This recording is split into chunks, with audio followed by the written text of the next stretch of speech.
Hello everybody, this is the iFun channel here. I'm currently at the Da Nang airport. I was actually supposed to fly to Hanoi at around 23:15, but in reality, like several days ago, they actually changed the flight time to 21:35. So I actually missed the plane. Yes, I'm not even joking. They actually changed the flight time by 100 minutes. Yes, 100 minutes. And I did not actually read because I was too distracted for TED and stuff. And I never actually experienced any of these excrescences. So therefore I just went to the airport, and luckily there's actually a 0:35 flight to Hanoi, which has been delayed by 20 minutes. So about like in about like 50 more minutes I will actually board. Now it is actually midnight over here in Da Nang, and yeah, I paid like $20 to actually extend the flight time. And luckily my check bag would actually transfer into the next flight. But it is actually like ludicrous, to be honest. And now I'm actually thinking of buying some bao to actually eat before the flights, because I've not ate in like 4 hours. And I felt like now might be the best time to actually eat, because my flight got like disrupted. I could have like arrived in Hanoi already and actually slept there, but yeah, things happen, and this is what happened. Okay guys, here are my two baos. I'm actually going to eat really fast before actually boarding a plane. After about 4 hours of waiting at the airport, I'm finally going to board, and by the time I enter Hanoi, I'm just going to sleep.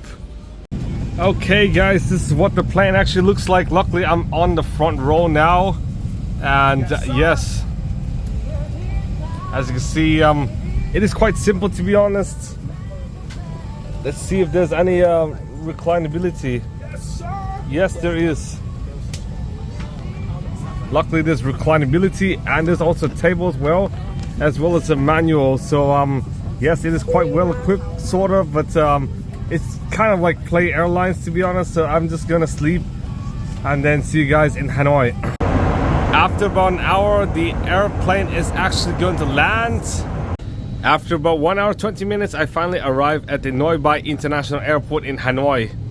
Okay guys, due to the fact I was extremely tired, I just decided to hop in and sleep, and here's my hotel. This is actually La Renta, and similar to the Benesi hotels. If you want to check down in the description below for the first part of the Hanoi vlog, which is actually unlisted, you would actually see there are actually no windows.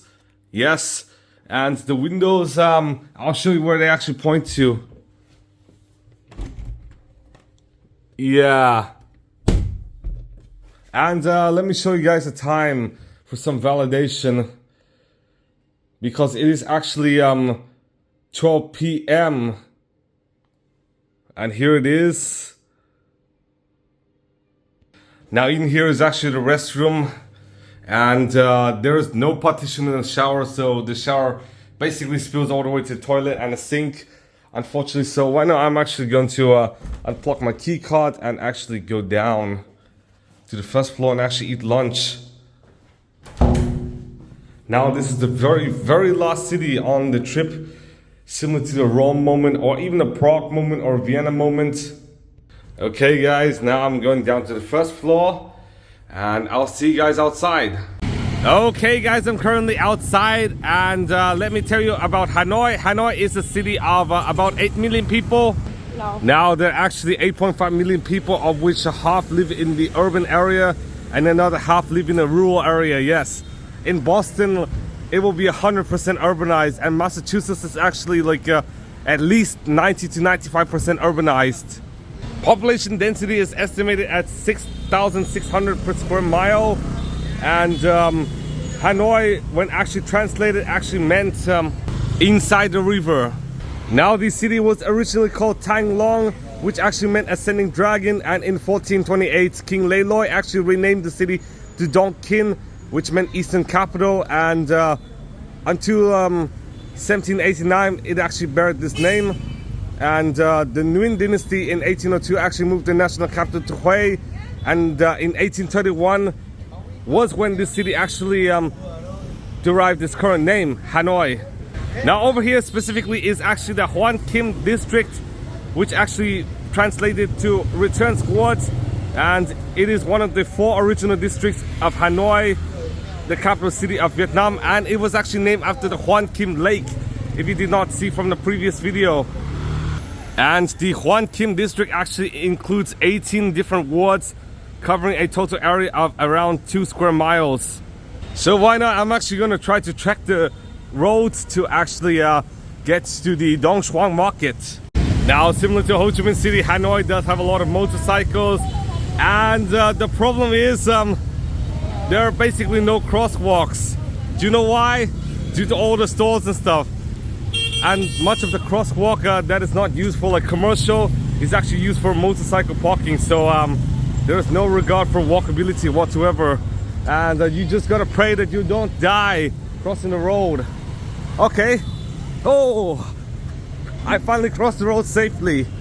Yeah, and that's what makes a 10-minute commute become a 15 minutes commute, just because it is absolutely impossible to walk, even more so than like American roads and stuff. And American roads are already lambasted as being unwalkable on its own, just because of the lack of crosswalks. But this is probably a lot worse. I'm actually going to cross through this alleyway to actually get to Dong Xuan over here, and I do believe it is a lot safer than the main roads, and even closer as well, because there are basically no motorcycles. I'm actually going to try to cross the roads for a bit, but I feel like safety is kind of a bit hampered. Okay guys, over here is actually the entrance to the market. Yes, I'm not even joking. And you could actually find food for like 40,000 dong, which is like crazy cheap, to be honest. Hủ tiao for Tio Tong over here. And after a short while, I'm very close to Dong Xuan Market. And over here it is. There is actually one in East Berlin with the same name. And from what I've seen, the whole market is closed, unfortunately. It's so stupid. It is now the 5th day of the new year, but the whole plaza is still closed. I just don't understand. And yeah, I don't really think this market really has the best reputation for cleanliness, as you can see. Now over here is actually the facade of the Dong Xuan Market. This market was actually originally built by the French administration in 1889, and this market has been renovated several times, with the latest being in 1994, just due to a fire which almost destroyed the building. Now this, similar to Ben Thanh, is actually the largest market in their respective city, with this being the largest market in all of Hanoi. It actually sells everything from food to wholesale products, furniture, you name it. It is essentially a copy of the Ben Thanh market. But you can see extensions to the market here as well. And unfortunately, last year I did forget to show you guys about this market. And before this market was actually built, there were actually 2 marketplaces in Hoan Kim in Hanoi, including Han Dung and Hang Ma Street.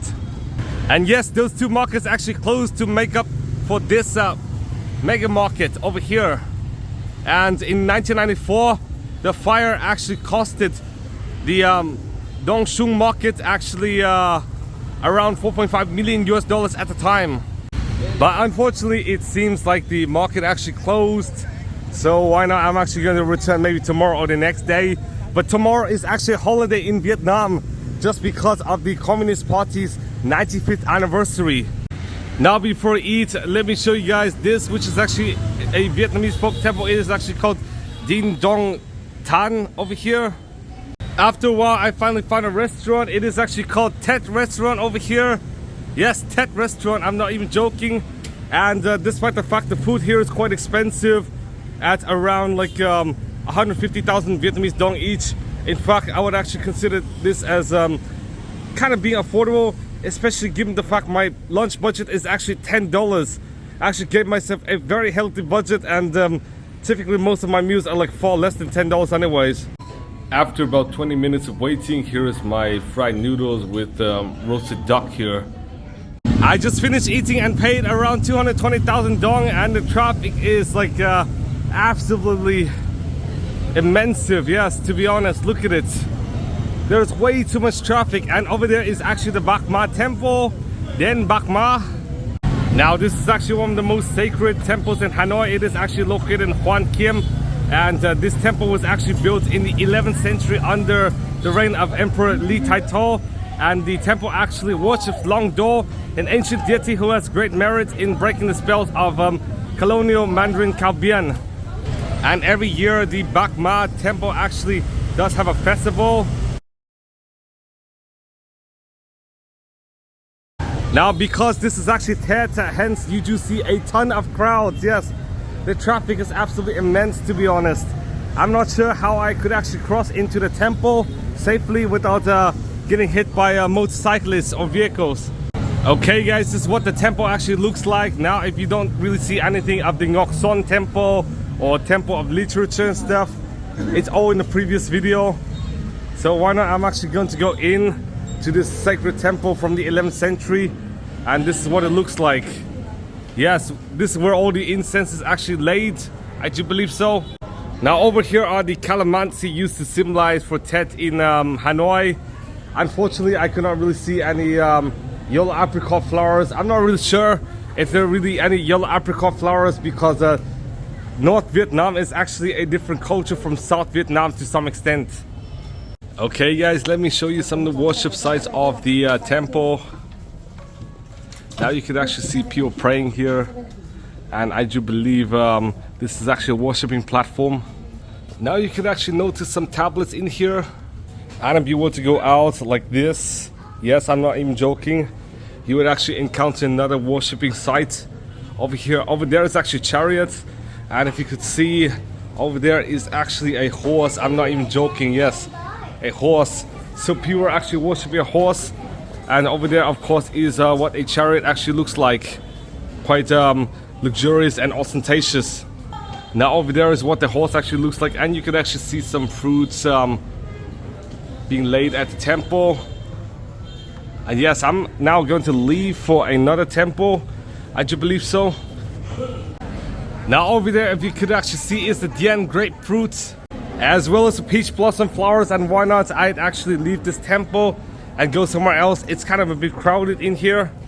Okay guys, due to the fact the B52 museum would be the soonest to close, therefore I'm actually going to go to that museum first, and then afterwards I'm planning to go to the Tran Quoc Pagoda as well as the Quan Thanh temple.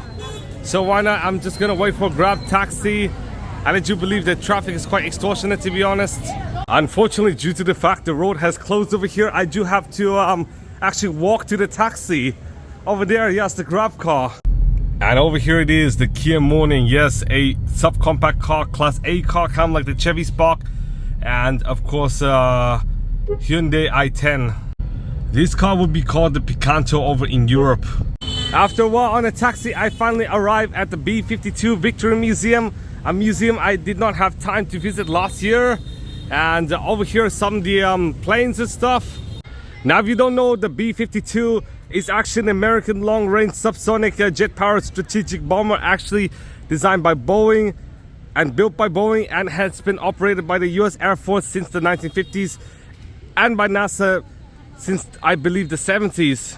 And the bomber could actually carry up to 70,000 pounds and has a typical combat range of 8,800 miles without aerial refueling, which means it is quite durable, to be honest. And famously enough, this bomber was actually used during the Vietnam War, and during the 60s and 70s, Vietnam actually shot down a ton of B-52s. Now, top speed was purported to be about 1,046 kilometers an hour, which is insanely fast. Unfortunately, there's an extended Tet holiday, so that meant the B-52 museum has closed, which is kind of unfortunate. I'm actually going to try to come like tomorrow or even the next day, just before going to the airport. Due to the fact the B52 museum has been closed, therefore I'm just gonna slowly walk to the Tran Quoc Pagoda, and on the way I'd see so many things such as the Ho Chi Minh Mausoleum, as well as Hanoi Citadel and stuff. But over here is a sign that says don't throw any rubbish, and yet despite the fact I see leaves which are actually natural rubbish, I do see tons of rubbish thrown throughout Hanoi. Yes, I'm not even joking. It is absolutely insane at how people don't really respect any literal laws or anything in Hanoi. And this problem and phenomenon is endemic throughout Vietnam. Now I'm finally in the area where the Ho Chi Minh Mausoleum was, and fun fact, despite the fact Ho Chi Minh mostly appeared in white shirts in his official portraits and stuff, when I actually went to the mausoleum last year, he actually wore black shirts. I'm not even joking. Over there is the Ho Chi Minh Museum, which I'm not gonna go this year. I actually visited it last year. You can check the video down in the description below.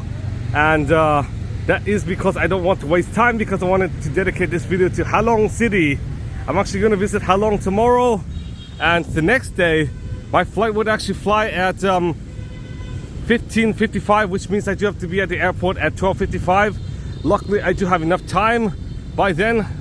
Unfortunately, entry actually took a while. I actually had to go through security twice just because my speaker was not allowed. So I actually had to give a speaker to the officer and actually go through security again. And over there is actually the Ho Chi Minh Mausoleum. You might have seen it last year. Unfortunately, I could not really take pictures or videos inside. So yeah, this is just word of mouth. But yeah, Ho Chi Minh really did wear black, to be honest. Now, if you can see over there is actually the Ho Chi Minh Mausoleum in 4K, and over there is actually the Vietnam National Assembly building. Fun fact, tomorrow will be the anniversary of the Communist Party, the 95th anniversary. And this is what makes this trip more striking, to be honest. Now, here's the story of the mausoleum. This mausoleum is actually located in Baden Square, where Ho, the chairman of the Workers' Party of Vietnam from 1951 until 1959, read the Declaration of Independence in 1945, establishing Vietnam. And this museum is actually open in the early morning hours. Now, the whole complex actually spans 12,000 square meters and is about 70 feet tall, aka 21 meters. Now, construction of this mausoleum actually started in 1973, aka the 4th anniversary of his death and the 28th anniversary of the founding of the Democratic Republic of Vietnam. And it was actually inaugurated in 1975. Exactly 2 years later, actually nearly 2 years later, but let's say exact, because it was actually inaugurated in August of 29th. And construction work actually began on the 2nd of September. I'm not even joking. That was the day Ho Chi Minh actually died. Now, as you can see, the portico over there does say Chu Tit Ho Chi Minh, which meant President Ho Chi Minh.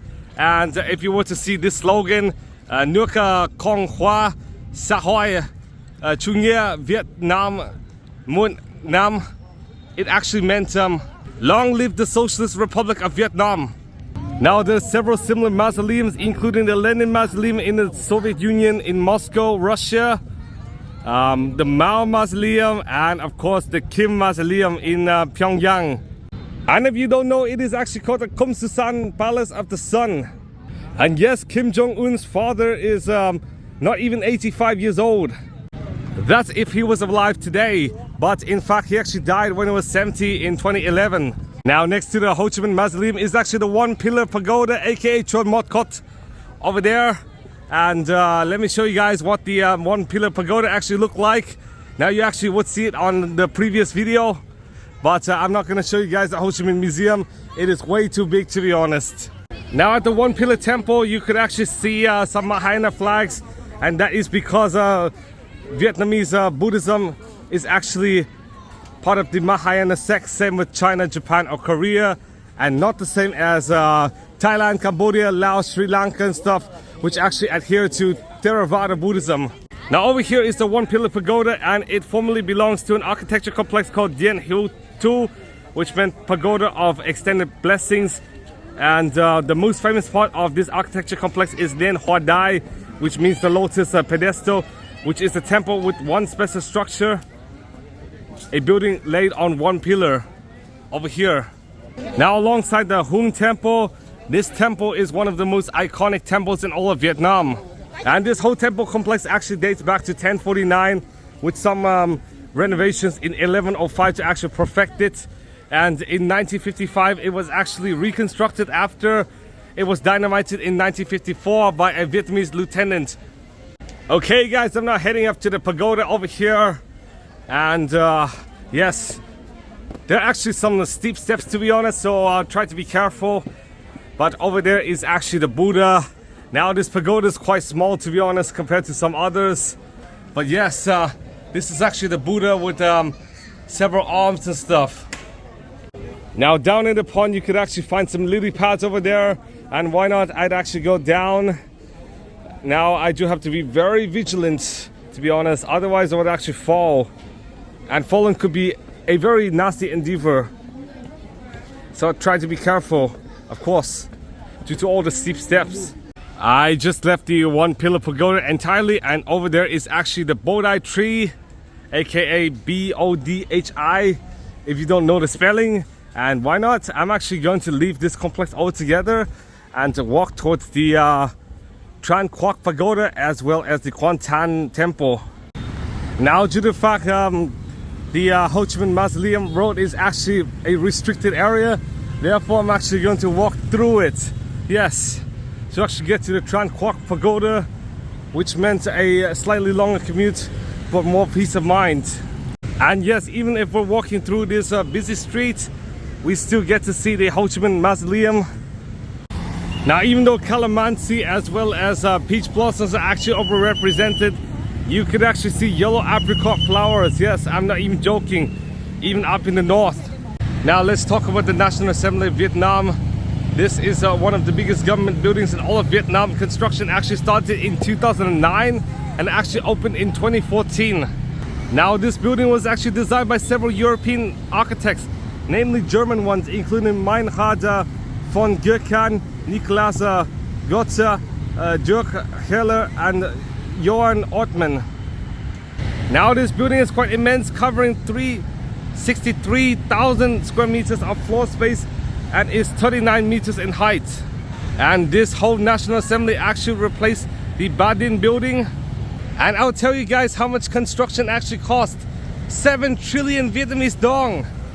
That meant about 350 to 400 million US dollars back in 2009.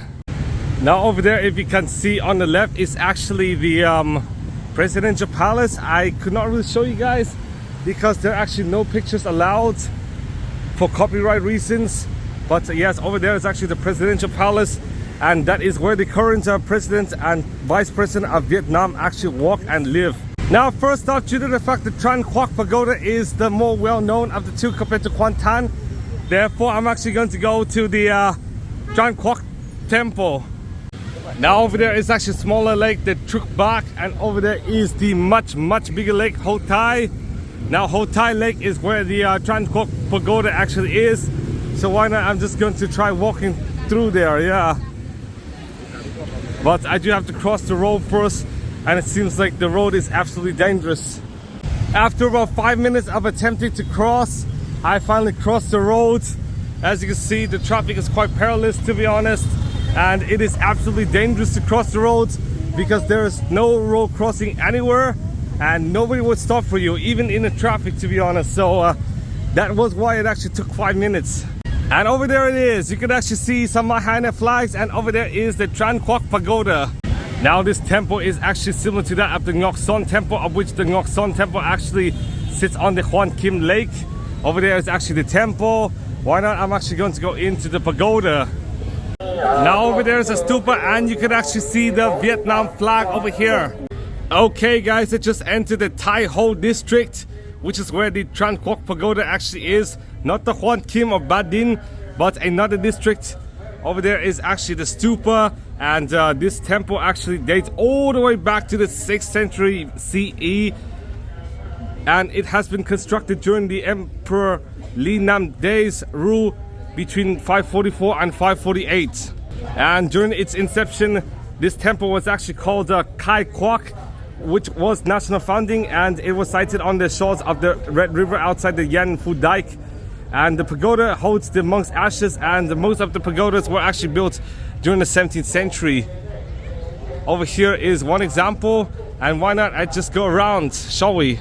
Now over there is another worshipping platform. Now over there is actually a stele, and if you were to go behind, you would actually see illustrations for the law of karma over here.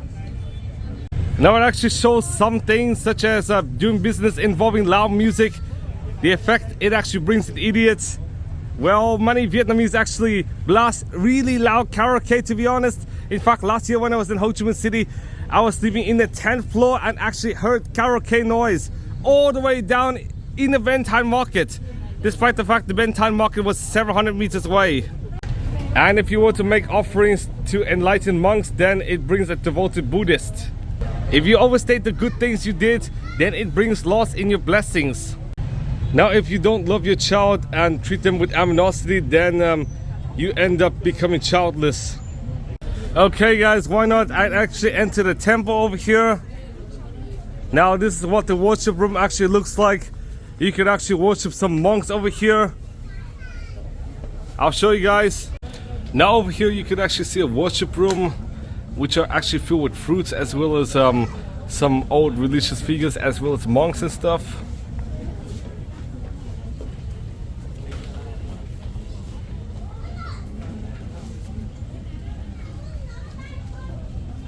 And not only would you see statues, you would also find out some portraits as well over here. And I do believe many of these monks were from the 19th or 20th centuries.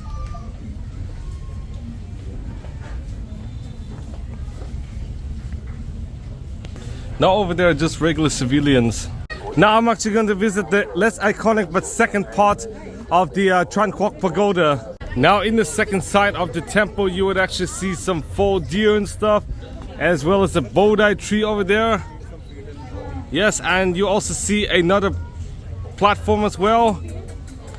And guess what? This is actually the second part of the pagoda. Now in here you see even more religious figures over here. But unfortunately we can't actually go in because too many people are actually sitting. So I'm just going to show you guys from the outside. Now you can actually see one of every tree here. This is actually a peach blossom, and over there, if you can't see well, it's actually yellow apricot. And those are actually calamansis, and that is actually the grapefruit over there. And of course, that is where you actually lay your incenses and stuff. I'm not sure if I should actually wear a mask, but the smell is actually quite intense and egregious, to be honest. But I reckon these are actually some of the former emperors of Vietnam in here. As you guys can see, yes, quite reminiscent of the Vietnamese nobility, aristocracy and royalty. Over here is where people typically burn their money and stuff. I'm not sure why people actually burn money, because burning money is actually a criminal offense. Now this platform is actually a stele hall over here, and it actually shows the list of people involved in this temple. Quite a lot, to be honest. I'm now outside of the Tran Quoc Pagoda, and over there is another Bodhi tree. Okay guys, I'm now going to walk to the Quan Thanh Temple, and over there is actually the West Lake. You can actually see several skyscrapers around here, and it does look quite tranquil, to be honest, despite having a lot of motorcycles and cars over there. Now over there, if you can't see, is actually the Quan Thanh Temple over there. Now this temple is actually also known as Tran Vu, and it is a Taoist temple in Hanoi, and actually dated back to the 11th century CE. Now the temple is actually dedicated to Xuan Wu, and of course this is one of the most sacred temples in the capital. I'm not sure if it's open or not, but I still see people get in. But according to Google, it is actually closed. Okay guys, I finally got the ticket, despite the fact it is late. And why not, let's go in, shall we? Over here is the Taoist temple. Now in here is what the temple actually looks like. The Taoist temple over here, you could also see an elephant as well as some fruit here, just like I showed you guys at the Tran Quoc and Bac Ma temples. And over there are actually some trees and stuff. Yes, I'm now actually going to go into the Taoist temple to show you guys what it actually looks like inside. Now, despite the fact this is in the north, you could also see some yellow apricot flowers. Unfortunately, due to the fact people are praying, I do have to be extremely quiet inside the temple.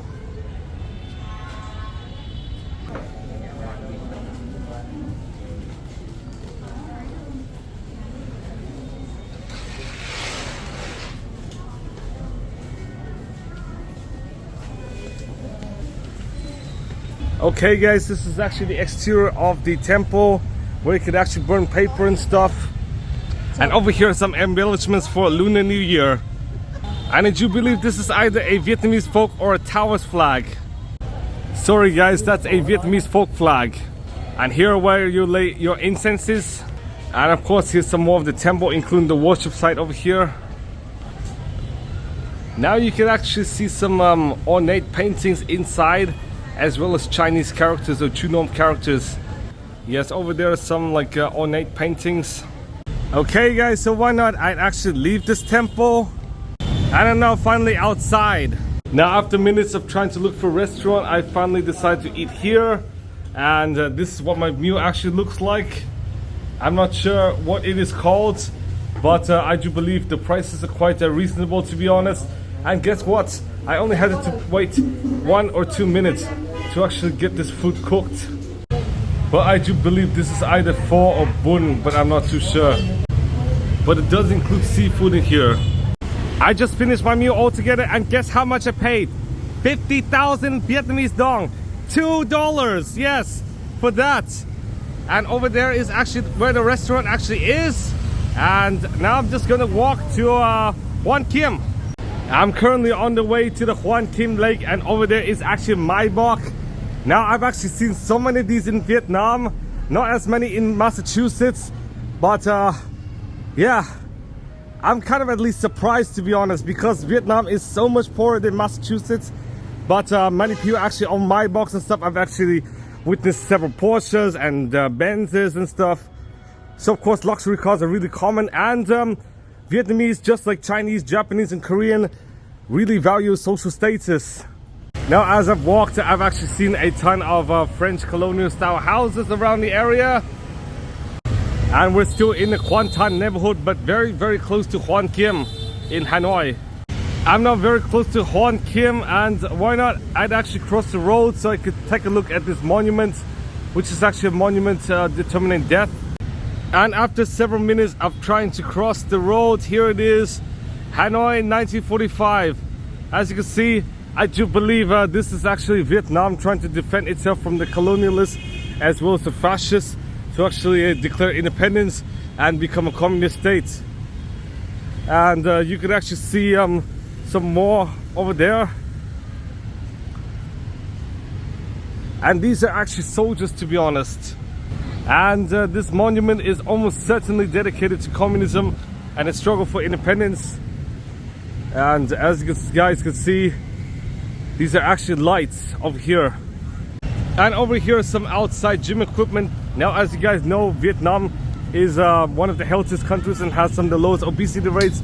And despite being one of the healthiest countries, its life expectancy still falls short of its potential, as its life expectancy is only about 75 years old, which is still above the world average, but shorter than other Asian countries. And I do believe many of these are actually free, to be honest. Now, even though the vast majority of deaths in Vietnam is caused by natural causes, in fact, there are a lot of preventable deaths, such as smoking, yes, alcohol, as well as, you guessed it, motorcycle accidents and traffic accidents and stuff. And of course the healthcare system leaves a lot to be desired. Okay guys, I finally crossed into this road. Now it actually took at least 10 minutes to cross from there to there, yes.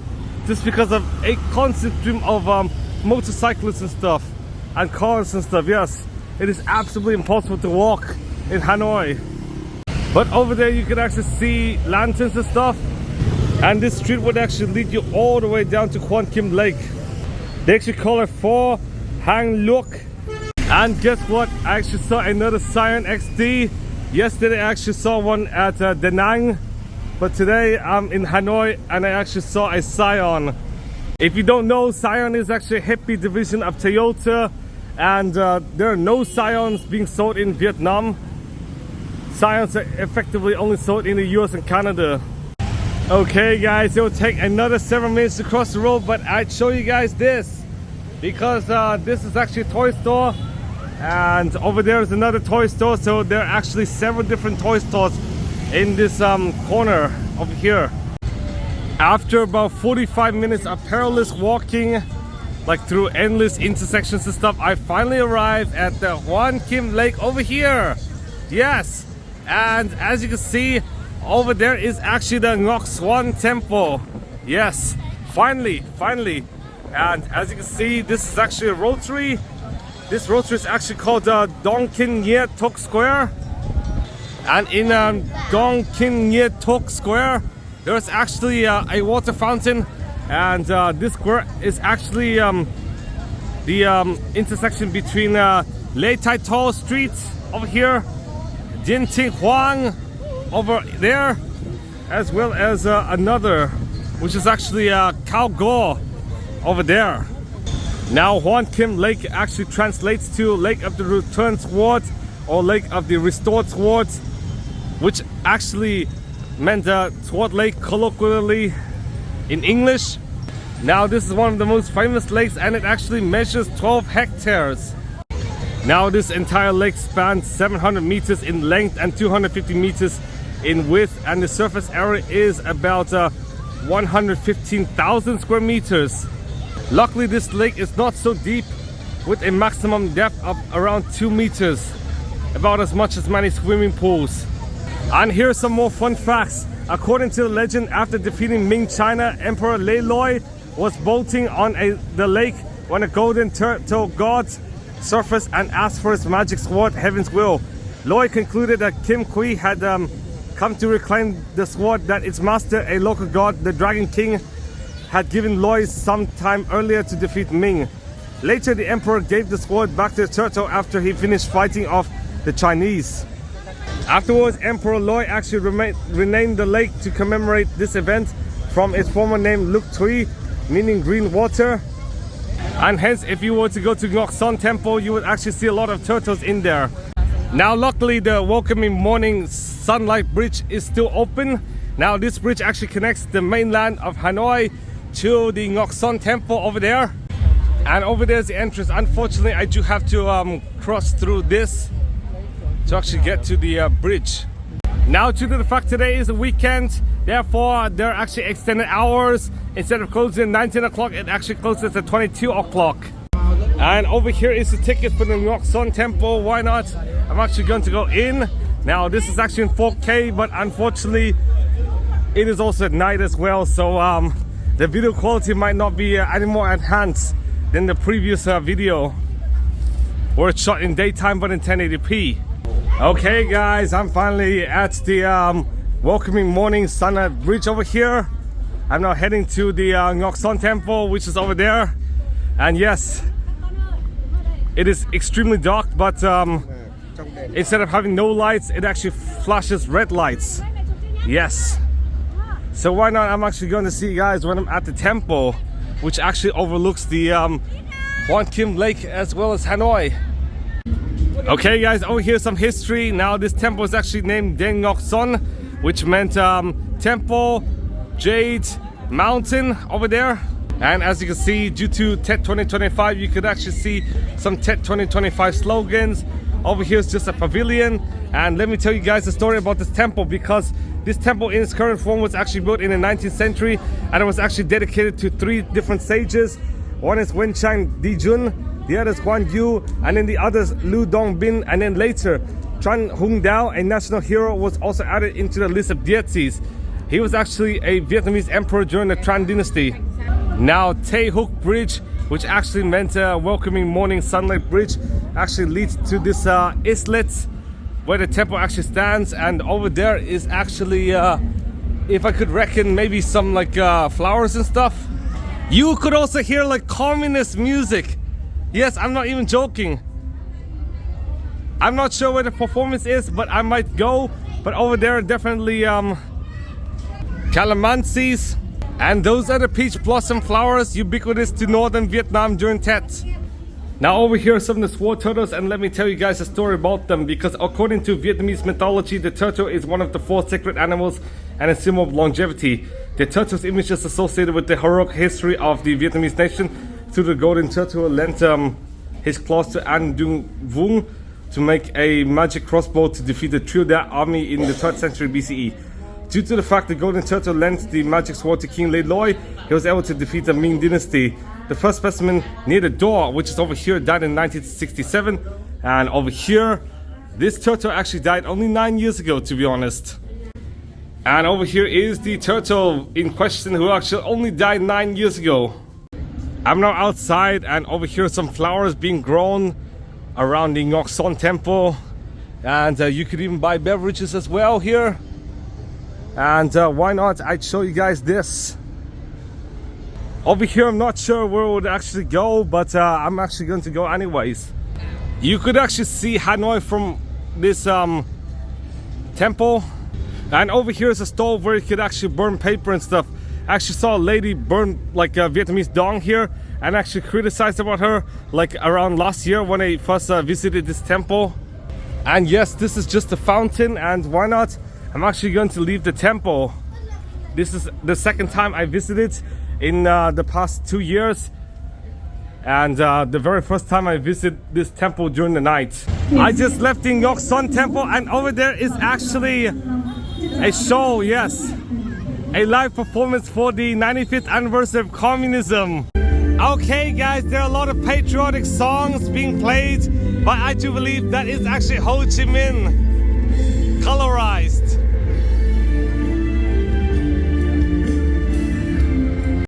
As you can see, there's more patriotism here. Now over here is actually a dance of some sort.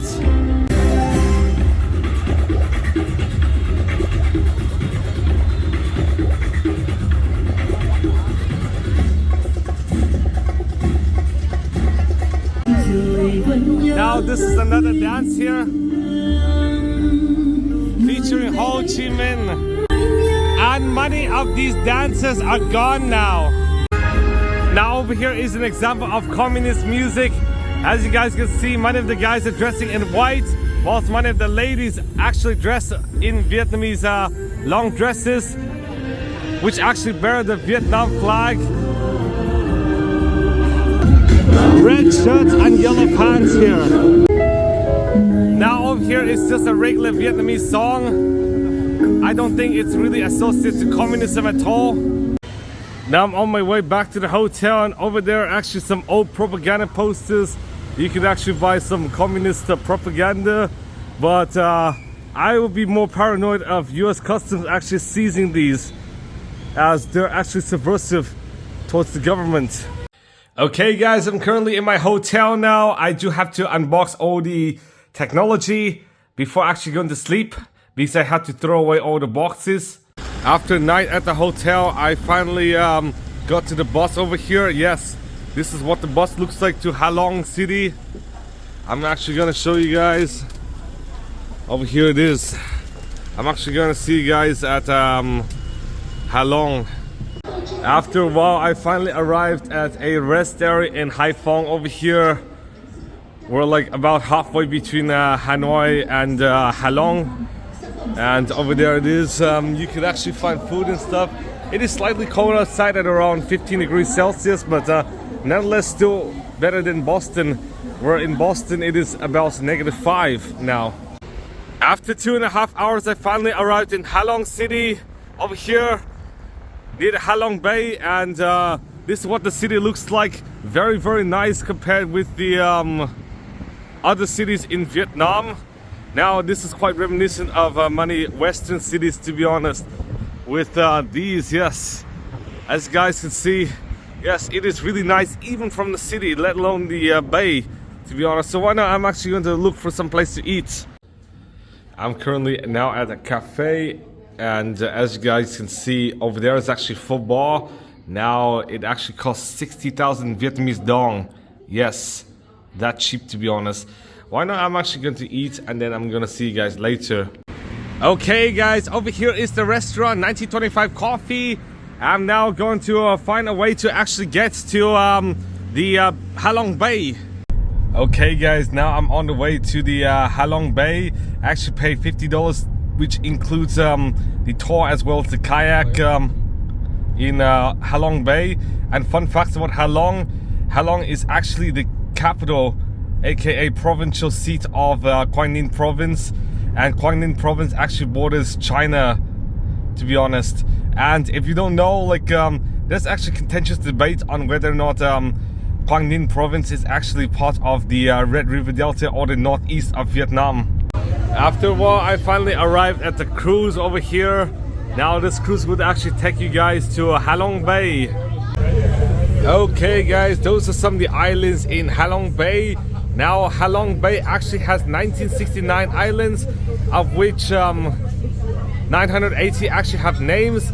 And if you don't know Halong was actually founded in 1993 as a merger between two different cities. One is actually Hun Gai, actually in the east, and the other is Bai Chai in the west. Now this is actually the Bai Chai part where there are actually hotels and stuff, the touristy part of Halong city. And fun fact, in Vietnamese, Halong actually meant descending dragon. And another fun fact, it was only in 2012 when Halong actually shifted from coal mining all the way to tourism, despite the fact Top Gear actually visited Halong like 4 years before. And guess what? They actually pronounced Halong as Halong. Now Top Gear was originally slated to ride a bike all the way from Ho Chi Minh City all the way to Halong Bay, but due to some excrescences, they had to stop by Dong Ha, which is actually in Quang Tri province, to actually take the train to Hanoi. And then from Hanoi, they actually rode motorcycles all the way into Halong city, where it actually converted their bikes into amphibious boats, and then went through the bay to actually get to one of the bars there. They call it Ba Hang. From what I've seen, the Ba Hang bar had been permanently closed for a few years already, so you can't really find it anymore. Now, even though the weather outside is cloudy and 15 degrees Celsius, I do believe it is okay weather. I don't really need a coat or anything. It is actually warming up, but not too hot, or I actually end up sweating. And over here is Halong Bay, and what's even better is today is the 95th anniversary of the Vietnamese Communist Party. Let me show you guys. Yes, and that's what makes today special. After nearly an hour, we finally arrived at one of the islands of Halong Bay. After a while, we finally arrived here. Yes, an hour later. I'm now outside, and over here it is. Some of the islands in Halong Bay. Okay guys, this is what the islands look like in its full view over here. I'm so paranoid of falling into the water, but over here it is, Halong Bay. Now over there is actually the cruise ships and stuff, and where they park. An hour has passed. Finally, we're now disembarking and then going on the kayaks over there. Okay guys, after disembarking, I'm now on a boat. Yes, I'm not joking, this is actually the kayak which would take you into the caves of one of the islands of Halong. Now the boat is finally moving.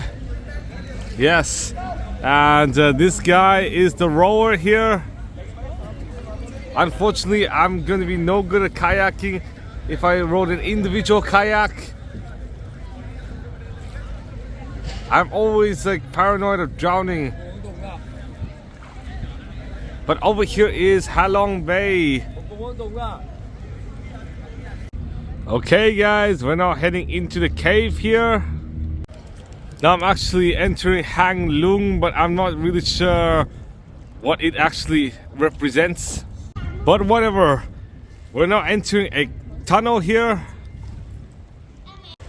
And some of these are actually the natural features and stuff. And of course the scenery here is quite epic, to be honest.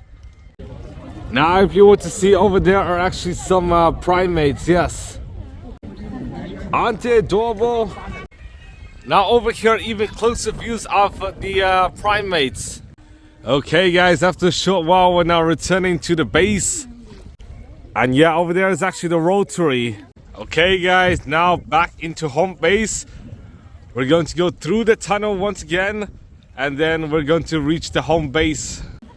Now back inside the tunnel, you can actually see some crystals and stuff.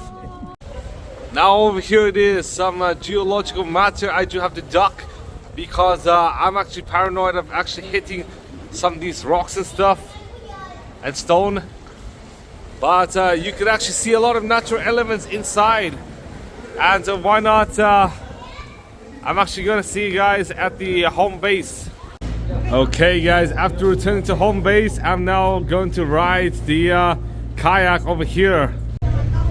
Unfortunately, I could not go kayaking, even though I actually paid extra money for the kayak. And now, I'm now not sure where I'm going, but I do believe we're heading somewhere. After a while, we finally arrived at Hang Sun Suat, and I found out Hang actually meant cave, and Sun Suat cave is actually the biggest cave in the whole bay. And this is what Sun Suat cave actually looks like. Now I'm actually going to climb at least 120 steps to actually get to the official entrance of the Sun Suat cave. I'm now finally in a platform, and over here is an absolutely scenic view of Halong Bay. Now over here is the official entrance to the cave. Okay guys, this cave was actually first founded in 1901 by the French people. And as you can see up there, the roof is actually made of natural elements, actually from seawater, and hence it does have a moon-like surface. Okay guys, we're creeping even more over here. I'm kind of paranoid of actually falling, so I'm now holding the rails as much as I can to actually protect myself. I'm now in another room, and over there it actually shows a piece of rock. Now this actually resembles the Buddha, aka Fat or Laughing Buddha. Okay guys, this cave does look a lot bigger and far less claustrophobic than the cave in Hungary. I'm not sure how to pronounce it, but I do have the name here. The Palgoliki cave in Budapest. Okay guys, now I'm actually going to continue with the cave before actually leaving. We finally exit the cave. Over there is actually a beach, and if you can't see, the scenery is absolutely epic and mesmerizing, to be honest. I'm not sure where to go next, but I'll find out soon. Welcome back guys. We're now on the boat here. I'm not sure where we're heading to. After a while, I finally arrived at a T-top island. T-I, not tree, but T-I over here. Now I'm actually going to go around. Now on this island, you can actually see the beach, but unfortunately I do not have any swimming clothing, so I cannot really swim anywhere. But as you can see, the scenery is quite epic and mesmerizing, to be honest. I'm not sure what this statue is, but I'm actually going to approach it. Now this guy is GX T-top over here. Due to the fact I don't have any swimming clothing, why not I'd actually hike instead? Oh my goodness. Sorry, my paranoia with dogs actually made me pause the video for a bit. Due to time constraints, I cannot really walk to the top of the mountain, which is another 100 meters, aka 330 feet. But over here it is. You can actually see the scenery of Halong Bay here. Even from here, to be honest, even if you can't see everything, just because it's not the very paramount of the mountain. But why not? I'm actually gonna go down because I do have a 25-minute time limit. After a while at T-top, we're now returning to Halong City. Now the commute will take another hour, but after an hour, I'm actually gonna eat dinner. From what I found out, T-top meant German Titov. Now he actually lived between 1935 and 2000, and he was actually the second Russian cosmonaut to actually orbit the Earth via Vostok 2. As you guys know, the first was actually Yuri Gagarin in 1961. Now over there, if you can't see, is a VinFast boat. After a while, I'm finally on the bus. Unfortunately, bus tickets have been sold out, so I actually got on this bus, and I actually paid the operator around 300,000 Vietnamese dong. Now, due to the fact I'm hungry and the bus actually stopped at Hai Dung, Therefore, I actually bought some banh mi over here. This is actually banh mi thịt heo quai over there, which is actually roasted pork banh mi. And I actually bought two for like 70,000 Vietnamese dong. Now over here, guys, is my bread. I'm actually going to eat and then I'm going to run to the bus. After another hour on the bus, I finally arrived in Hanoi. And many of the roads are closed due to the fact the Communist Party has turned 95 today. As you guys can see, a ton of Vietnamese flags all throughout and communist flags and memorabilia. So why not? I'm actually going to return to my hotel. Okay guys, you can actually hear some fireworks sound, and that is due to the 95th anniversary of the Communist Party. I'm now at the Huan Kim Lake, and over there it does show the 95th anniversary of the Communist Party, 1930 to 2025 over here. And this actually meant the day of the founding of the Communist Party of Vietnam. Now, just like I showed, this is actually a statue of Ly Thai Tho. Now this guy over there was actually the progenitor of the Ly dynasty, and he also established Hanoi as the capital city of Vietnam. When Hanoi was actually called Thang Long, you could actually see in the previous video when it was much lighter, but now unfortunately it is night and dusk. Now over here is another embellishment for the 95th anniversary of the Vietnamese Communist Party over here. Not just 95th, but the 80th anniversary of the founding of the Democratic Republic of Vietnam later this year. Now, as you guys can see, these are actually firecrackers over here. After I spent one night at the hotel, I'm now actually going to go out to go to the B52 Museum as well as the Xuan Market. And then afterwards, I'm actually going to return to the hotel, take all my luggage, check out, and actually go to the airport. Yes, the trip has finally come to an end, unfortunately. I'm now outside the hotel. I'm not sure what that chat actually is.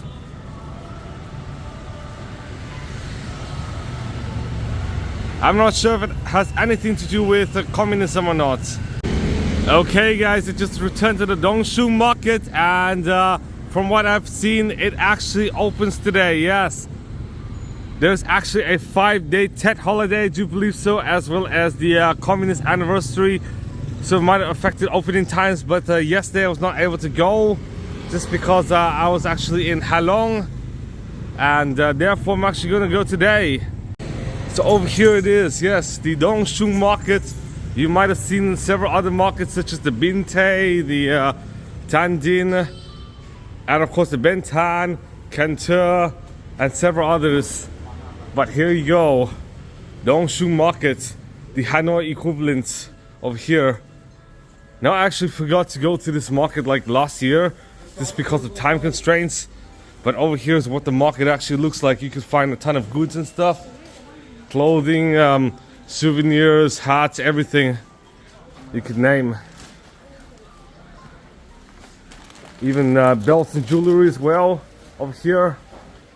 But unfortunately, I cannot really show you guys the full market, as not all of the market is open. As you guys can see, it is still early morning, like 7:30 in the morning. But you could also buy beauty products as well, and handbags over here, and over there is the exit. Yes, it is just like any market in Vietnam. Okay guys, here is more of the market. Now there's actually a market in Lichtenberg, also called Xuan as well. And over here you could actually see some food products as well, such as some nuts and stuff over here. Some more nuts, even more nuts. And yes, this kind of acts like Ben Tan Market to a certain extent, to be honest. But over here you could actually find some food, including chabon over there. And yeah, why not? I'm actually going to go to the B52 Museum after getting some breakfast. Okay guys, here's the last place I'm actually going to show you guys, as over there it actually sells Vietnamese dresses. And there's also a third level as well. After a while, I'm at the Circle K now, and I decided to get this, which is actually the banh mi tung over there, which meant double eggs banh mi for 17,000 Vietnamese dong, less than $1, about 68 cents. And over here it is, my egg omelette bread. After eating a rather affordable bread at Circle K, why not? I'd actually hail a Grab over there. I know what car it is. It'll be a Hyundai Grand i10. Okay guys, over here is the car. I'm gonna see you guys at the B52 Victory Museum. Now over there, if you can't see, is actually the Hanoi flag tower. After a short taxi ride, I finally arrived at the B52 Victory Museum. Over here is actually the list of achievements of the Vietnamese People's Army for 75 years. Specifically the armed forces of the Hanoi capital. And unfortunately, my Vietnamese is not really that good, despite the fact I actually lived here for a few years. And that was because I was actually raised in the West throughout much of my life. Over here is some memorabilia. And over here is the medal for defending the fatherlands during the pandemic. You could actually see some quotes as well as even more artifacts down here. And over here are some landmarks in Hanoi, including the Hanoi Flagstaff, the Quan Trung City Gate in Hanoi, the Long Bien Bridge, the Temple of Literature you could actually see in the previous video, the Ho Chi Minh Mausoleum in 1975, the Hoan Kiem Lake, which includes the Ngoc Son Temple, as well as the One Pillar Pagoda, Chua Mot Kot. Over here, spears and daggers used against aggressors. And over here is the typewriter, as well as printing board used to print propaganda material for the Communist Party in 1945. Now, as you guys know, the Vietnamese Communist Party was actually formed in 1930, exactly one day ago. So yesterday was actually the 95th anniversary of the Communist Party of Vietnam. And over here, of course, like weapons and stuff used during World War II. And by the time World War II actually ends, Vietnam actually proclaimed their independence. Ho Chi Minh actually declared independence at the Ba Dinh Square in Hanoi in 1945. And Vietnam actually went to war with France between 1945 and 1954, with the very last battle being the Battle of Dien Bien Phu, which actually kicked out the colonialists. Now over here is what a typical Vietnamese soldier actually looked like during the time, and these are actually memorabilia here. Afterwards, the Geneva Peace Accords was actually signed in 1954, which actually guaranteed peace in Vietnam, but instead actually split Vietnam into two, just because the US wanted to control the southern half because of paranoia that communism might essentially take over Southeast Asia and permeates through the whole region. So the Vietnam War actually started, and for the first 10 years it was a bit softer, but then after Ngo Dinh Diem and JFK's assassination, the war actually intensified as Lyndon B. Johnson over there actually declared that the US is going to be fully involved in the Vietnam War. It actually angered tons of Americans. Many Americans actually burned their military cars to actually avoid being conscripted in the Vietnam War, and some even fled to Canada. I'm not even joking. Even according to Ho Chi Minh, the Vietnam War would actually be prolonged for at least 5, 10, 20 years or even longer. Over here are some artifacts during the war, including some fragments of plane that is actually being shot during the Vietnam War. And overall, an estimated 16 to 34 B-52s have been shot by the Vietnamese army based on either the US or Vietnam's estimate. Then in 1973, the Paris Agreement actually was formulated to actually end the Vietnam War, and 2 years later the Vietnam War officially ended. Okay guys, I'm now going to visit the second floor, and then I'm going to be finished with this museum. I'm now on the second floor, where it even shows more information about the B-52. Now over here are some examples of US bombs used to invade North Vietnam. And in the end of 1972, Richard Nixon actually approves the plan of strategic air raid by B52 aircrafts, and that actually started the war intensification efforts. Okay guys, let me show you guys the translation. Over here it is. Yes, these are actually some of the statistics. Over here is a manual that was seized from a shot down B52. And over there is what the B52 actually looks like. And those are specifications for two different types of aircraft. Some of these are actually ammo used to attack Hanoi. And over here is some American aircraft, including this, which is actually the Mk-82 bomb used by the US in the war of destruction of Hanoi. Now over here is some US stuff that was actually shot down by the Vietnamese army.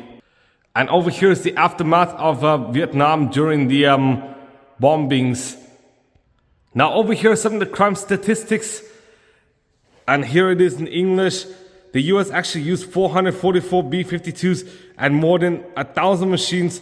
Tactical flights dropped more than 10,000 tons of bombs and killed at least 2,380 people and injured 1,355 people. And it actually destroyed like 7 out of 9 train stations, 45 bridges, 45 ferries. And basically at least several towns were actually destroyed just because of the bombings instigated by the US. Now, of course, many American soldiers, including John McCain, was actually imprisoned at the Hoa Lo prison, the prison I showed you guys last year. And over here are some people imprisoned. Now, here's some equipment for American prisoners in the Hoa Lo prison. And after the war, Vietnam and the US has had quite good relationships, to be honest. And over here is what the Hanoi People's Anti-Aircraft Forces headquarters actually looked like during the war. And of course, people around the world are quite angry at the US involvement in Vietnam, and even Americans themselves, to be honest, as they actually protested against the Vietnam War. And the Vietnam War is actually heavily unpopular in the US and likely caused the weakening of democracy in the US. Now, of course, there was some recovery to be done after the bombings by the US, and some people actually suffered so much they actually had to write a book. And of course, these are actually more landmarks in Hanoi. And luckily, this museum is free of cost, just like the military museum of Hanoi. So why not? I'm actually going to exit the museum. Due to the fact I have ample time, why not? I'd actually go to the Vietnam Museum of Ethnology. Yes, the very last museum of the whole trip and the very last tourist attraction. So why not? I'm actually waiting for the I-10 to actually arrive. Over there it is. Okay guys, unfortunately the ethnographic museum does require cash. So what I did was I actually paid like 60,000 for somebody's coffee, and then in exchange somebody actually gave me 50,000. Yes, so instead of them paying 60,000, they actually paid 50,000 to me. Yeah, and that's how I got my dong. So the ethnographic museum only costs like 40,000 dong. I know it's a bit crazy, to be honest, and unhinged, but unfortunately many ATMs did not really take my card, and if they did, then I would need to like withdraw like at least 500,000 dong, which is quite a lot, to be honest.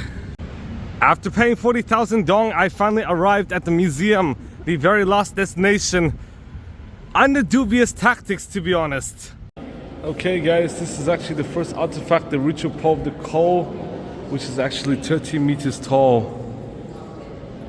Okay guys, let me show you guys some of the people in Vietnam. There are actually 54 recognized ethnicities in Vietnam according to the government. And they actually range between the Austronesians, which actually include the Chams, to the Thai Kadai, which actually include Laotians and Thais. Well, these Thais are not actually related to Thai people, aka Siamese people. To the Austro-Asiatics, which include the Vietnamese. To the Hmong Dao, which actually include Hmong people. And of course to the Sino-Tibetans, which actually include the Chinese. Now over here depicts the ethno-linguistic families of Southeast Asia, which include Vietnam and Cambodia as being Austroasiatic, Thailand and Laos as being Thai Kadai, and of course China and Myanmar being, you guessed it, Sino-Tibetan. And of course these countries are actually Austronesian. And here it lists all the provinces in Vietnam and its ethnic composition. As you guys can see, some of the poorest parts are predominantly ethnic minority. Now next up in the museum is actually the Viet people over here. They make up 85% of the population and live primarily in deltas, lowlands, the coastal regions, as well as the Midlands. Now before Vietnam adopted the Latin script, they used to use Chu Han, which is Chinese characters, and Chu Nom, which is actually Vietnamese characters. Over here is a typical Vietnamese puppet, and over here instruments. Over there is actually the money counter, and if you were to go here, this is actually the royal decree from King Khai Dinh in 1924. Now over there you could actually see a Vietnamese guy actually riding his bike carrying like maybe several metric tons of stuff. I would not want to do it on my bike, but here it is. It is absolutely insane, and these are actually fish traps, to be honest. Now over here some water puppets, as well as instruments. And of course in northern Vietnam, the religion of the four worlds is actually popular.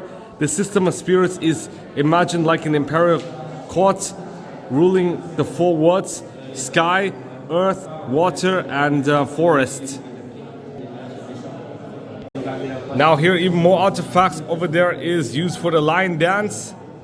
And over there children's toys. And fun fact, the Mid-Autumn Festival on the 15th day of the 8th lunar month is actually devoted to children.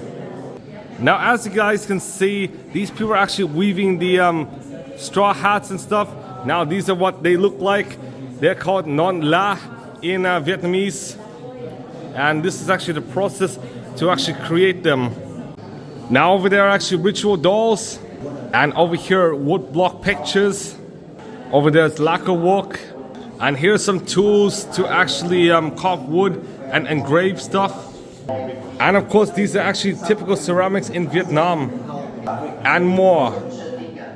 And over here of course is the ubiquitous altar used to worship ancestors and stuff.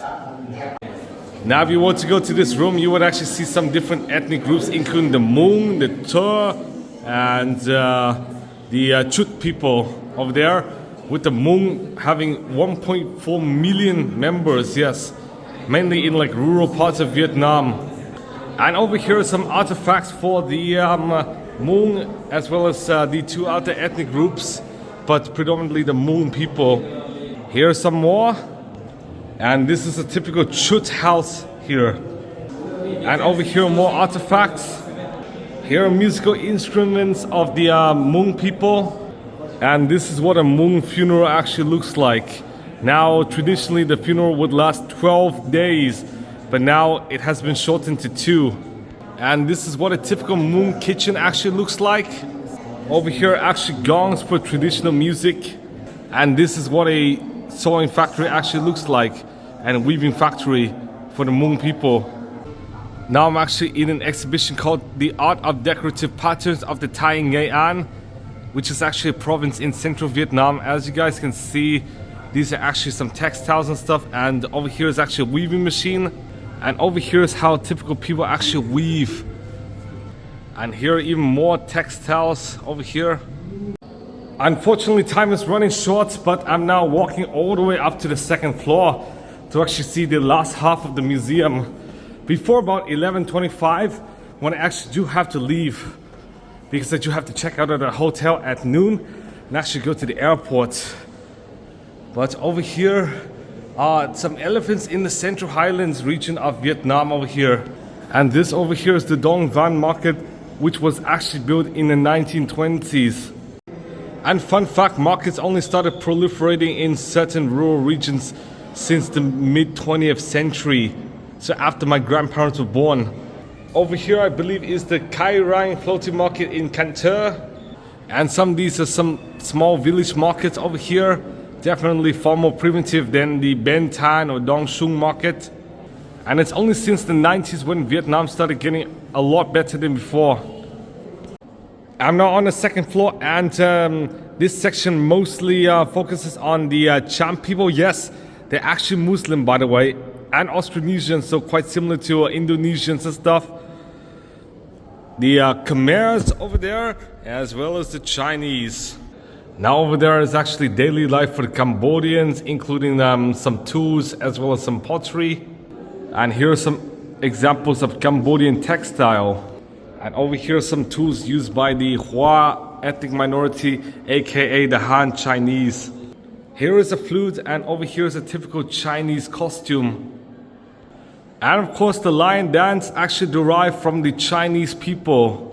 And similar to the Vietnamese, the Chinese actually practice the veneration of ancestors and the cult of protective spirits like the gods of kitchen, of wealth, and of the earth. And of course over here are some examples of Cham pottery as well as handicrafts. And of course, just like I said, many Chams are actually Muslim, to be honest, and hence they were actually targeted for persecution and later genocide by the Khmer Rouge, aka Democratic Kampuchea. But before Islam, the Cham used to practice Indian Brahmanism. And over there is a buffalo cart, as well as some ceramics. Over here is actually a costume. Not only do I actually find some of the more major ethnic groups, I actually found the Raglai ethnic group over here. And over here is a map of some of the Austronesian Highlanders, including the Raglai, Jerai, Ede, and Churu. As you guys know, the Jerai actually live in Jalai province, which actually includes Pleiku. And many of these tribes are actually matrilineal. Okay guys, I'm now in the section of Mon Khmer's. Over there is actually the art of calabash. And some people in the highland actually wear tapas over here.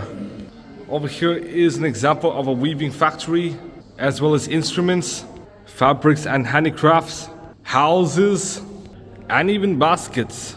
Now these are what the Mon Khmer's houses actually look like, yes. And also some Mon Khmer's up in northern Vietnam. Now finally out there is a village. I don't really have time anymore because I do have to go to the airport, but yes, the whole complex is really big and only costs 40,000 Vietnamese dong. Unfortunately I have no time for the Laos or Hmong people, but over here is the Thai Kadai people over here. Now they mostly inhabit up in the north of Vietnam. And this is what a typical house looks like, and let me show you guys inside the house. Sorry, I'm running out of time. I'm trying to go as fast as I can, but this is what a typical house looks like. Now the very last thing I'm gonna show you guys is the elephant section over here. Now elephants are quite ubiquitous in Vietnam, especially in the Central Highlands, and why not I just go down, because I'll be late for the plane. And yes, if I were to return to Hanoi, I might finish up this museum as well as the Thang Long Citadel. These two places are quite big, to be honest. But yes, I do recommend this museum quite a lot. It actually only costs 40,000 Vietnamese dong, but it includes a ton of exhibitions. Basically, many European museums cost like at least €5, but don't even have like the whole building. Yes, you could only view like half the building for like €5 at many European museums. Okay guys, I'm now on a taxi, aka a Grab. Now this is actually the VinFast VF5, which would actually start at $19,000 without the battery and $21,500 with the battery for the Plus variant, as I'm here. So why not? I'm actually gonna see you guys at Circle K.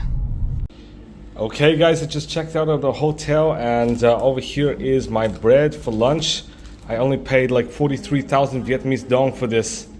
Okay guys, due to the fact I actually rushed at the airport, therefore I did not really show any footage, but you could actually see the footage in like last year's video of Hanoi and Dubai.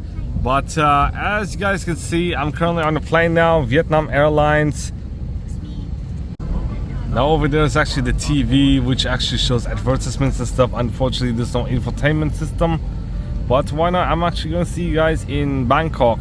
Okay guys, over here is my meal, and luckily The entertainment system is actually on the phone. Yes, you can actually connect to the Wi-Fi and then access this website over here. I'll show you. Unfortunately, there's no internet, so I cannot really find out. But over here is a simple banh mi. Okay, guys, use this site, and there's actually a 15-second ad. But as you can see, there's the home section, the entertainment section, destinations, and about us. You can even check the real-time location using the sky map over here. After 2 hours, we finally arrived at the Bangkok Suvarnabhumi Airport. I'm actually going to check into a hotel, and I'm not sure what to eat, but there's actually a meal on the plane, so I might not really eat, so who really knows? I'm gonna see you guys soon. After 10 minutes at customs, I finally arrived in Bangkok. It actually took another 10 minutes to actually look for the luggage, and ironically, the food court only allows cash. So therefore, I'm actually going to go somewhere else to eat. And over here it is, Mitsubishi Attrage. I'm actually going to take this boat. Yes, because Grab is actually so overpriced, to be honest. They charge 200 baht compared to 100 with boat. Okay, guys, I just arrived at my boat, and it is a lot better than those of Grab, to be honest.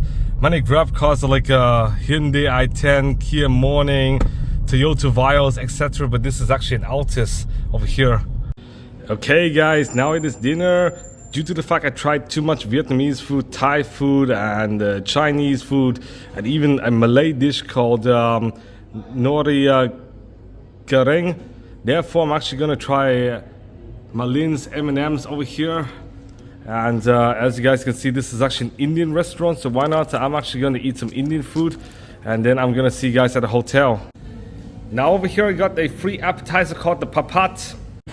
Okay, guys, over here is actually the chicken biryani. I actually paid 300 baht, which is quite expensive in Thailand standards, but very cheap compared to US standards. In the US, expect to pay like $18 US, essentially 610 baht in the US. But over here is actually the lemon tea. I actually paid only 80 baht. I just finished dinner. The dinner is quite good, to be honest. The more you actually pay in Thailand, the better dinner or lunch you're actually going to get. And why not? I'm actually going to go up to the 5th floor of the hotel. The hotel is actually Gold Airport Suites. I'm actually going to sleep for about 5 hours until about 2 a.m. And at 2 a.m. I'm actually going to wake up just to go to the airport. So why not? I'm actually going to take a shower, and then I'm just going to jump in and sleep. I'm so tired, to be honest. And I have to sleep before a 24-hour flight to Boston. Okay, guys, over here is the Gold Airport Hotel, the very last hotel here. Here's the room, and here is the restroom with the partial partition, kind of like in Europe and stuff. The only thing I'm gonna do is to sleep until about 1 or 2 a.m. Then I'm gonna wake up and go to the airport. This is just a rudimentary bed over here, kind of like many economy hotels like Days Inn and stuff, but nonetheless, it's still quite decent. I'm actually gonna sleep and then see you guys soon. Okay, guys, I just woke up. Now it's about 3 a.m. and unfortunately cannot really sleep at all. I do have like heavy mucus and stuff, catarrh, as well as, you guessed it, there's actually a ton of noise, both from dog barking as well as AC, airplane, like neighboring rooms and stuff. Effectively, it's just a noise box. So unfortunately could not really sleep, and also the bed is kind of a bit hard, to be honest, so it kind of hampered sleep quality a bit. I'm not sure what to do, but I'm actually going to get into this van and actually go to the airport. Yes, the BKK Suvarnabhumi Airport. Okay, guys, this is what the airport shuttle actually looks like, just a van, to be honest.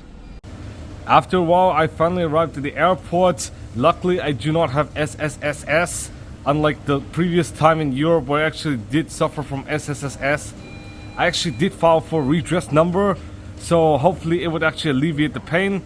And over here is my meal, filet fish and XL fries. I actually paid 300 baht, and I also paid for Sprite over here, which actually costs another 18 baht. So all in total, $9.45 in US dollars. I'm actually going to eat, and then at around like an hour, I'm actually going to board my flight, because at 6:15 will be when the flight actually starts. After about 1.5 hours, I'm finally boarding the plane here, Turkish Airlines. You might have seen the previous video already. And of course, in the plane, you're actually greeted with the same accessories as last time in the video. After about 12 hours, I finally arrived at the Istanbul airport, IST. I'm now going to go to Boston, yes. And then I'm gonna see you guys on a plane. Okay guys, I'm now waiting for the flight to Boston. Okay guys, I'm now on the plane. I'm actually gonna see you guys in Boston. After about 10 hours on the plane from Istanbul to Boston, I finally arrived in Boston, and luckily the customs line is only about 5 minutes long. And not only that, I was not being sent to secondary. I was out immediately just because I actually filed a redress form using DHS trip, and therefore I did not have to go to secondary. Luckily enough, I got my car over here. I actually sent my Tesla over to a relative, and a relative actually brought this Tesla to the airport for me. And guess what I bought? Yes. Combo 2 over here at Rice Away in Brighton, yes. $14. I'm actually gonna buy using DoorDash discount, and I'm gonna see you guys at home. Okay guys, over here is my meal. White rice with pork panang and fish tamarind.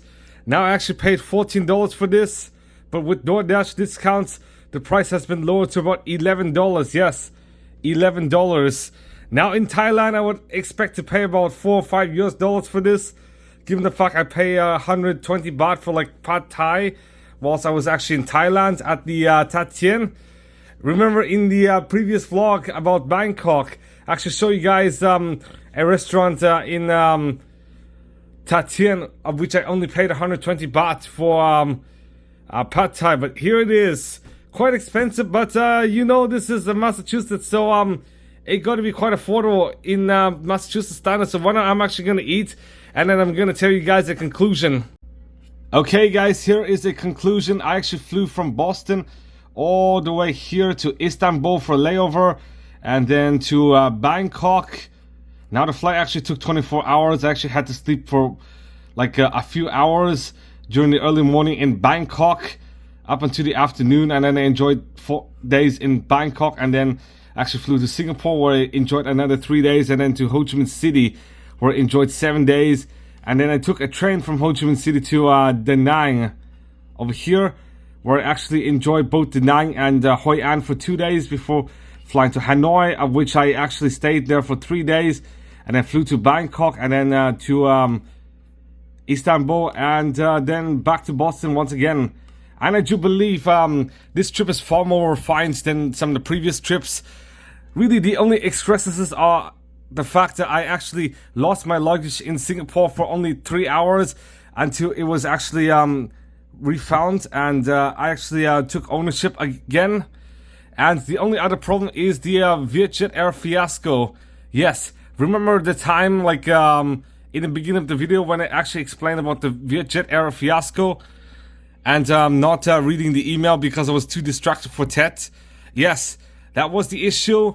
And another issue was the fact I was actually scammed in Halong by a tour operator, to be honest, just because I am not really good in Vietnamese, and I actually refuse to speak Vietnamese despite having been born there, to be honest, and living in the US at a later age.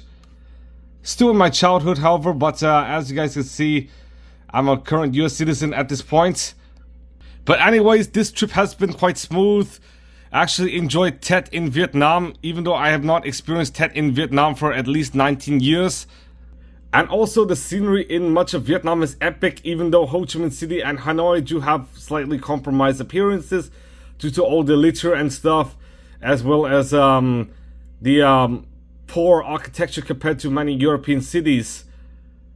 And guess what? The only other problem I have is like the paranoia about importing like all the counterfeit products, I was actually able to import them, and none of them are really counterfeit. You can actually see in the tech video that they're mainly just sort of copycats and stuff, and not really complete knockoffs, because they're not infringing like a company or using like say the Apple logo or Nintendo or anything. So you could actually see it in my channel about the Vietnam tech. But thank you guys for watching. Please give a big thumbs up, subscribe for more videos, and I'm gonna see you guys soon.